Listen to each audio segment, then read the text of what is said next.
Hello, I'm Chris. And I'm Matthew. Welcome to the Still Wondering podcast. We are two brothers in our 30s trying to figure life out. So come and join us for a wonder. Episode 19. And today we're talking about learning languages. And learning in general, I suppose, but language in particular. You started learning a language. Yeah, well, it's picking up French, which I did at school. Okay. And then completely lost interest in for a long time. And then picked up again at some point and then lost interest again. And I've always had this obsession with learning languages, but it's never an obsession that's maintained enough momentum to learn a language. Okay. Do you know what I mean? You like the idea of learning a language? Yeah. I love the idea of it. I don't know if I've said this before, but I'll say it again. But when I was a kid, people say, what do you want to be when you grow up? And I used to say, like, when I was a little kid, I used to say I wanted to be a translator. I thought you were going to say French. I wanted to be French. You got the right name. I got the name for it. Why not? And, but then I just never stuck with languages enough to do it. But every now and then, I do pick it up again, and I push forward 1%, 2%. The rest of my laurels. It's hard though, isn't it? It is so difficult. So I'm using Duolingo, which is the popular app at the moment. Right. I'm sure there are others. But anyway. Not sponsored. Not sponsored at all. Hashtag not sponsored whatsoever. But it's pretty good. It's a pretty good little app. It's quite fun. It's sort of hearts based. So you get I'm using the free. I'm not paying for it. Of course. The free one. So you get 5 hearts. And if you make 5 errors, then it takes 24 hours for them to refresh. Oh, so okay. There's an incentive to concentrate to get things right and keep learning, which is the whole point of it. But it's also frustrating if you're on a roll and you run out of hearts. But I tend to find by the time I've run out with the hearts, I've had enough for the day anyway, so works all right. That's quite a good idea. Yeah. Kind of forces you to focus. I like that. Yeah, and I know people that have used it before, and they've done Spanish and Japanese and Arabic as well. So yeah, it's supposed to be pretty good. So I'm going to stick with that. I've been using it probably for about 3 months now, actually. But I'll do it like solidly for a week or 2 weeks, like every day, and think yes, and then I don't know, go on holiday or I won't sleep well and I just think, I can't be bothered. So then you lose that momentum for a few days or like a week maybe, and then I pick it back up again. Yeah. Once I get back in the flow of it, I really enjoy it and think, I'll do a couple of lessons. But it's just getting back on the horse, isn't it, as they say, getting back on the wagon to do it. But yeah. I remember you were learning German at one point with the Pimsleur stuff, and actually Yes. Pim's pretty good. Oh, yeah. They're really good. I still remember some of the phrases. Entschuldigen Sie. Yes. That's all I remember actually. Entschuldigen Sie. Yeah. It's the first thing you learn, isn't it? Excuse me. That's it. Where is something or other street? Yeah. I remember the Norwegian because I started doing Pimsleur Norwegian then. You did. I was on the ship, so I quite like the sound of the language. I thought it'd be nice to learn a language as well. So yeah, Unnskyld, hvor Stortingsgata? Stortingsgata Arbeiderbutte. Oh, brilliant. Where is Parliament Street? Parliament Street is over there. Yeah, it's over there. Yeah, it's all those sort of phrases. Yeah, that's right. Vil du ikke ha noe å drikke? Will you not have anything to drink? It's the phrase, they really do stick with those courses. They do. I don't know where this is coming from, but it's in my brain. It's in your brain, isn't it? And it's the repetition. Pimsleur's and Duolingo, I find it as well. It is repetitious, and the trick of these apps is to build in that repetition without it being boring. Yeah. Pimsleur's did that reasonably well, but you're committed for half an hour at a time. Each lesson is half an hour block. Whereas with the Duolingo, you're picking it up for 3 minutes a time to do a quick lesson, So it's almost like the social media of learning language. Definitely is, and it's even got a feed now and all this sort of stuff. So it's tapped into really cool. the zeitgeist of what people are engaging with. So I can see why it's popular. I'm going to make the assumption you can buy more hearts. Oh yeah, you can pay for. Like, I'll run out of hearts. No, I'll buy some more hearts. Yeah, and you can buy like Duo Plus, and it gives you extra stuff. Okay. Yeah. That's a smart little business model, isn't it? It's not bad at all. Yeah. And it's clever. Because if you've got a few things wrong in a row, it will go back slightly, so you get something right to kind of keep you from getting disheartened. You know, it's clever. That's super smart. Like, I like that. Like, intelligent learning program. Yeah, it's probably all AI driven or something. I don't know. Yeah. But yeah, the German I did with Pimsleur and listening to lots of Rammstein and translating the lyrics, which I love because I didn't like German at school at all. I didn't like the teacher very much. Wasn't engaged. I did it for the mandatory 2 years, I think it was, and then just got rid of it. I did French GCSE and got a C. So it just shows I was all right at it, but I didn't really excel. But with the German, I learnt that to a much better standard. Although I didn't do any qualifications, I learnt just a lot more vocabulary. And I learnt a fair bit of the grammar, but not a lot. I mean, I'm nowhere near fluent, but I'm probably like beginner plus or something. I don't know, novice maybe. But German's one I would like to delve into again at some point. I mean, ideally, if you can go and live somewhere for 3, 4, 5, 6 months. Yeah. You're going to pick it up, aren't you? Yeah, that would be the ideal. Just that immersion's got to be the best thing to do. I remember hearing that there's these two brothers that sort of went viral a couple of years ago now. The two brothers that basically learnt languages between themselves, and they could speak like 16 different languages each, like quite fluently. Woo. And the way they did it was they just immersed themselves in it. So they surrounded themselves with newspapers, the radio was that language, the TV was that language. Yeah. They were talking between themselves, and they just sort of built up from there. Yeah. There's some videos of them online. If you type in brothers languages, you'll find them. Two Scottish guys, I think. Oh, yeah. Yeah. I read an article literally yesterday about a guy who had learnt 50 languages. 50? 50? Yeah, I mean, he's kind of an older guy. He's probably, I don't know, they did have a picture. I don't think it said how old he was. He was probably in his 50s or 60s, but... Wow. Yeah, he'd learnt a couple when he was really young and just was always fascinated, and then just spent the rest of his life learning languages. And once you've learnt so many, they help to build towards other languages if they're from the same family of languages. Incredible. Absolutely incredible. I mean, even to have the mental space to like, I'm going to flip between Italian and Spanish and then go into Japanese and...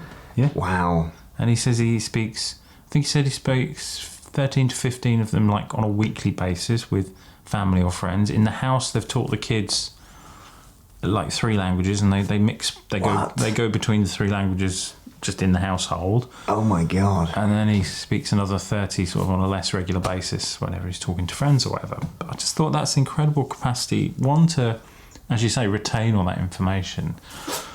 And secondly, it gives you access to so much more of the world, doesn't it? Yeah.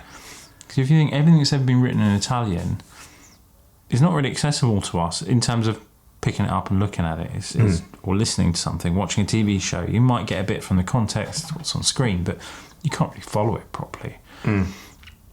But he's just got all this access to the world. I do find it fascinating. I think it only highlights how lucky we are to be English, because English seems to be the go-to language globally. Absolutely.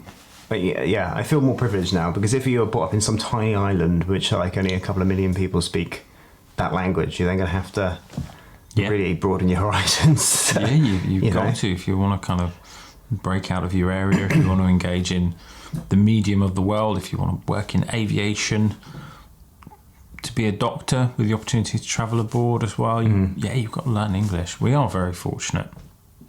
And it is true. If you ever need to speak one language, it is English, and we're lucky that we grew up with it. For sure. But it also, I think, as a nation, does make us lazy language learners. Yeah. We kind of expect people to be speaking English when we go on holiday. Yeah. That classic joke of they just speak louder and slower. Yeah, that's the right. red one. Yeah. It's not getting it, Brian. It's not. Next year we're going back to Tenerife. We'll speak English there. Yeah. What's the sort of the why behind learning a language for you? That's a really interesting question, isn't it? There's an element, I think, of because not everyone can. Okay. Which I think is the reason a lot of people pick up things, is because they want to be able to do something that is... I mean, it's not unique to anyone, isn't it? Because there's already millions of people that speak most other languages, or a lot of other languages. But I like to travel. I like to go places. So I think it's great if I can go somewhere and communicate on a basic level. Like if I'm going into a shop I don't know, a baguette shop, and I can order a baguette in the local language, even if I get it a bit wrong, and they smile, but they appreciate I've made the effort, I count that as a win. Yeah. So when we went to Bremen, I gave it a go, and even though they could speak English probably better than we could speak English, I think they appreciated the effort and found it amusing. So that for me was a win. Because I remember, I think going on holiday with you, it was always let's learn some phrases in that language. That was something that was kind of, I think I got that from you. Yeah. Because whenever I've gone on to another country, it's like, okay, let's just get the basic phrases in so I can give it a go. Yeah. And it kind of puts you on an even keel, especially in France, because, I mean, I'm going to sort of generalise here, but the French typically don't like the English just coming in and speaking English. Yeah, I think so. So if you go in there and try some French, and they sort of go, okay, he's an English guy, he's shit at French. Yeah. Let's just go to English, because that's less painful for me to listen to. Then it's kind of like you're on this, I tried. Yeah, I gave it a go. But I think that's the same for every country. Like, someone that tries, I think it's a way of, kind of a way of getting on board, like on the same level and connecting. 'Cause it's like, okay, you've put some effort into learning my lifestyle, my culture, or my language. I'm going to then help you with that rather than just expecting. Yeah, exactly. I think that's something that I've felt when I've ever used a language. Like, oh, ha, right, can we just do English now? I'm going to struggle. Did you try Norwegian when you were in Norway? Yeah. Oh, nice. Yeah. In fact, I went away with two friends of mine to see a show. This is a while ago now.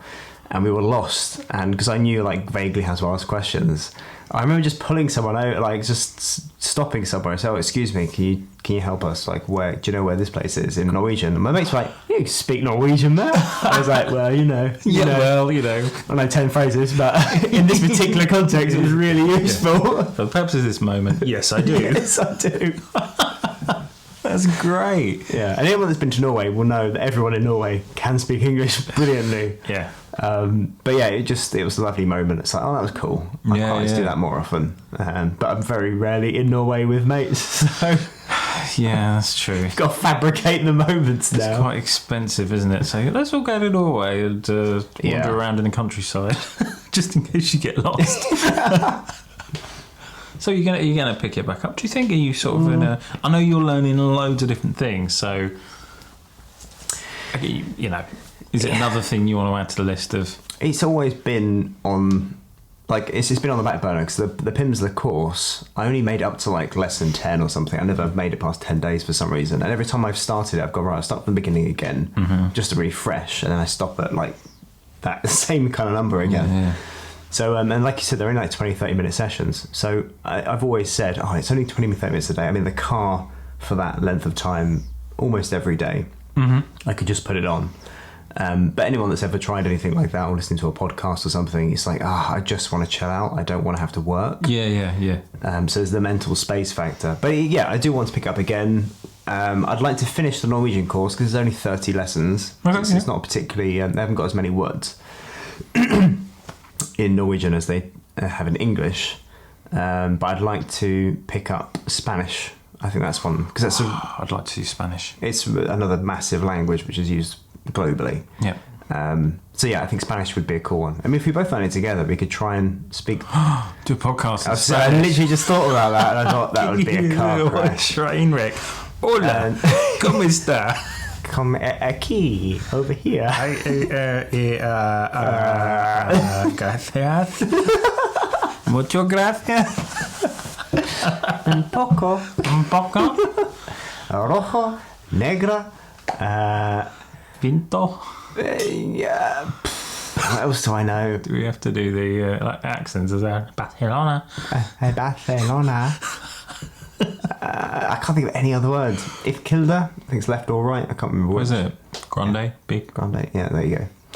Don't worry, guys. We're not going to be doing a podcast. Yeah, we're not going to. It'll be the majority of it would be. Yeah, that's right. You cut out all the R's. It's about a 2-minute podcast. Just random phrases. But yeah, so Spanish would be one that I'd like to learn. So that'd be cool. And it's kind of a nice language. It's kind of a sexy language as well. Yeah, I think Spanish. So. I think so. And my favourite to listen to is Italian. It's cliche, but I just think it is the most beautiful to listen to. Okay. I really do. Sweden's pretty good as well because it has a melodic, bounce to it. So I've got like. Same in Norway. There's this like melodical. I like that. Yeah. So I quite like listening to German. I know a lot of people say they don't, but I go, oh, it sounds really harsh. It depends who's saying it. There are harsh sounds there, but if I don't know, I find it quite nice to listen to actually. Okay. Maybe it's because I could pick out quite a few of the words and roughly get some context, but that. And actually, I've got a bit of an interest in learning Russian. I did do a few Pimsleys many years ago. I mean, all I remember is. Oh God, я не понимаю по-русски. I don't understand Russian. Вы понимаете по-русски. Do you understand Russian? There you go. This is a Pimsley, wasn't it? This is Pimslers, classic Pimslers. The same stuff for every language. There's something about that. The sounds of the language that's quite nice. But I think I can't do everything at once because won't do any of them. So I'm just going to stick with the French for now. Cool. That sounds like a good plan. Push that on. Yeah, we'll have to have a review middle of the year. Well, I say middle of the year. We've gone past the middle of the year now. Towards the end of the year. God, this year's gone so quickly, isn't it? Yeah. My God, we're in August now. Jeez. Well, talking about on the subject of learning. You've been learning piano. Yes. You're a few months in now. Yeah. You're getting really good. I mean, you've been playing stuff. You've started to read music.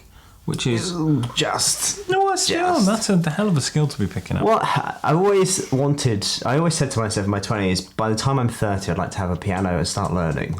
And I got to this Christmas just gone, and I was like, I still haven't done this, right? Bugger it, I'm just going to buy a piano. So I bought a piano, but I invested a fair amount of money. I got a good one. It's a digital piano. And I downloaded an app called Flowkey.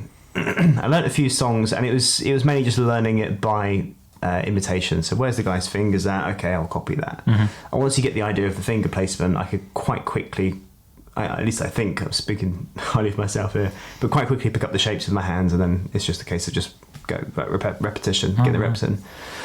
And then I thought, I'd like to learn how to read music early on in the journey, because if I don't learn to read music early on, then I'll just get frustrated, because I'll be able to play a bunch of songs and then I won't bother to learn the right technique or the right music. It's like teaching an old dog new tricks. So I thought, right, I need to actually put some effort into this.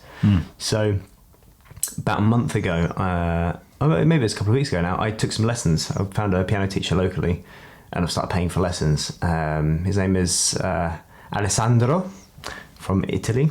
Ooh. He's a tenor singer and also an accomplished pianist as well. So I've been doing some lessons with him, and yeah, it's really fucking hard. Like when we went in the first lesson, he said, okay, we had a bit of a chat generally, and he said, okay, let's see what you can do. Like, can you play me a piece, what you've been working on? I was like, oh God. Was it like red light syndrome? It was a little bit, because when you're kind of being judged, but also practicing an instrument, at least from my experience, or even in magic, practicing something new on your own is very different to then practicing in front of another pair of eyes. Because there's just this, I don't know, unnecessary pressure where your brain is kind of distracted and hasn't felt this in this context. Yeah. So it was a little bit like that. So it wasn't the best played piece. I'd play it better if I was on my own. But it was an Einaudi piece, which I'd learned. So I played it, finished it, and said, okay. Just to give you context to this, I said to him, my goal is to get past grade 1 before the end of the year. He said, I asked him if that's possible. He said, I won't be able to turn to your hands, touch the keys. So anyway, I played this piece, and he said, okay, I think we should just go straight for grade 2. Yes. I knew it. I knew grade 1 would be piss for you. Then he said, okay, so if we start this piece, and he started pointing to the music, and I was like, oh, I can't read music. And he said, so how did you learn? I said, I just learned it. Like, okay, we start with grade 1. So my ego went from way to no, I've got to still do the work. Yes. I am musically illiterate. Yes. It turns out. Oh, bless you. So yeah, but it's a good thing. So we've been going through it, and I honestly think I'm not very good. I say I've been quite slow at picking up the reading of music. It's just a completely new thing that I'm having to carve a new space in my brain for. And even in the sessions, it's like he's saying stuff, I'm finding it difficult to follow what he's saying when we sort of okay, and then just go back to the first bar of the blah blah blah. And I'm like, I have no idea what the fuck that means. Yeah. I'm literally, I don't know how to read music. Yeah. So imagine I'm 6 years old and I've never seen a piano before. Just start there. Yeah. And then, yes. Yeah. And in one of the lessons, he said, I have a student who's a 12-year-old, and she came in with this new book of like Queen music.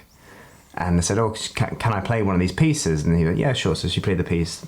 And he said, okay, let's try this one. And she said, I haven't played that one yet. He said, okay, let's do that one. And she played it pretty well. And he asked her, like, how have you learned how to read music so quickly? She said that, I just went through a period of time where I just printed off loads of songs and I just played them because I wanted to play them. And part of me thought, bloody 12-year-olds and their quick learning skills. Yeah, sponge-like brains. Yeah, the enthusiasm for reading music. Yeah, makes you sick, doesn't it? So, yeah. Their immune systems aren't as good. There we go. Swings and roundabouts. Yeah. He did say, like, if you're younger and you're learning to read music, then it becomes more second nature because it's just quicker. Yeah. But as an adult, you're more intelligent, so you can read it and then make more intelligent decisions based off of what you've learned. Yeah. It just takes a bit more effort at the front end. Be more reflective and less... Yeah. Because when you're a kid as well and you get something wrong, you don't get it, Yeah. But most adults, well, some adults anyway. It just becomes frustrating because they just go, I'm getting frustrated with this, I'm going to step back. Yeah. I'm quite stubborn. I have to say, I've been practicing this piece downstairs. I've just got this one piece I've been working on, and I get to a certain sticking point. I'm like, right, let's start from the beginning again, and I get back to the sticking point. And then one of my lessons, Alessandro said, like, if you do get to a sticking point, then just go one step backwards and then work on the problem. Right. Because if you start from the beginning and go, you're just going to keep on getting stuck at the wrong point. Okay. So yeah, it's quite frustrating because you're not making it feels like you're not making progress because you're just focused on the stuck point. And it just like, it's like being stuck in traffic. I'd rather take the route that's still moving but takes me 5 minutes longer than be sat in traffic and feel like I'm not making progress. Yes. So yeah, it's just mentally challenging, but it's good. I'm learning to be a bit more patient, and yeah, it's kind of a retirement plan as well because I figure that my face will only look like this for so long. Yeah. No one wants to see the 50-60-year-old magician leaning over tables like, we want to see some magic. It's just not a good look. Not there's anything wrong with that, we should say. No, fuck them. I know them all anyway, so... Oh, okay, yeah. You need me. Choose a card. Dandruff all over your suit and just... Yeah, so I don't want to be that guy. So it's kind of a bit of a retirement plan. If I spend the next 30 years of my life learning piano, then I'll be somewhat good by the end of that. So I can go into my retirement and play piano in restaurants and stuff. Oh, yeah. That'd be nice. That's right. So it's kind of a retirement. If I can get to grade 8 before I'm 40, that would be cool. Yeah. And you could still whip out the old wand for special occasions. Yeah. Oh dear, that's crass. But a good place to... Good place to fish. Good place to fish. Well, if you're learning anything... Oh, yes. Tell us. Tell us, please. Email us at q@stillwandering.com, and that's wandering with an A, not an O. We'd love to hear from you. Yep. And we probably should check the inbox, actually. Because we haven't for a while, so... Yeah, well, actually, the inbox is failing, so any emails that have been sent in aren't received by the inbox currently because there's a technical fault. Oh, is there? So I need to fix it. But by the time you're listening to this, it should be fixed. Oh, yeah. If you've sent an email and like weeks ago and you haven't had a reply, it's because we haven't received. You've probably had like no send from your end. So please send it again because now it should be fixed by the time you're listening to this. So we may just get like a deluge. Oh yeah, I mean there's going to be thousands. Thousands upon thousands. Oh, well, there'll be whole episodes dedicated to... Q&A. Yeah. Love it. And insults and abuse. Bring it on. All right, we'll see you in the next one. Ciao, ciao. In a bit.